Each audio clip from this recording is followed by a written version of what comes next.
Hi, this is Daryl from Harmony Flooring Services in Edmonton, a flooring repair specialist. Today I want to show you what we did to resolve this issue here. We have a floor where a wall was taken out and an old parquet floor. Now we couldn't get, this is our result, we couldn't get new materials, so we had to make these tile from scratch. Here we're taking the few tile that we were able to salvage from the floor and separating the good pieces from the not usable pieces. And we did this because we wanted to have a good grain variance in our finished tiles. So we're mixing old pieces with new. We're going to clean up the edges. There's some finish that's seeped between the joints and so forth. Cleaning glue and whatnot off the back to get a fairly consistent size. Here we're cutting some of the new pieces. So we set up a jig to assemble the tiles and tape them together so that we can flip them over and glue them together as complete tiles.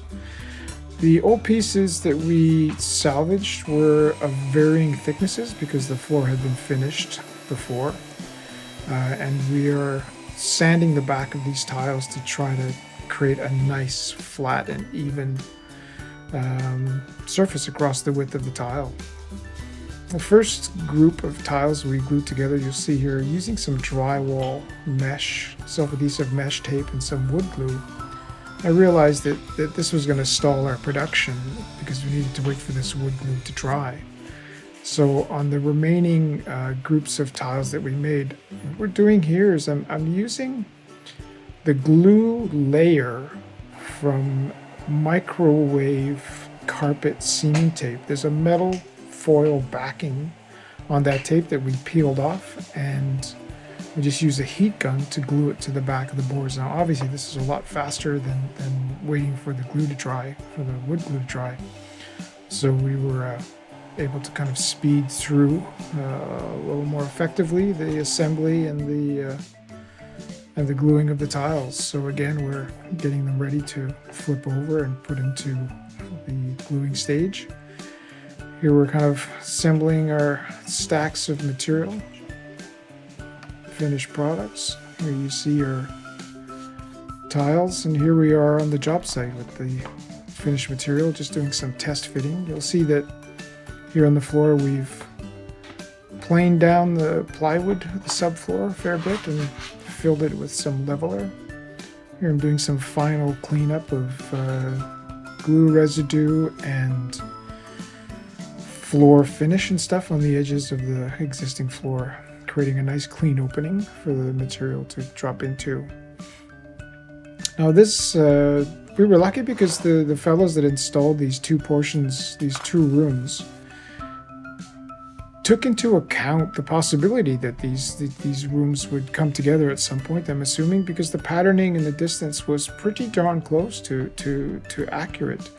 There was a kind of bow in the floor. The fit at one end was a good 3/4 of an inch wider than at the other end, so we needed to cut every tile that went in individually. For that, actually, we used a electric hand planer to trim down the edges. These first few tiles were made longer on one side to compensate for the fact that the space between the existing floors is wider than what two tiles would equal.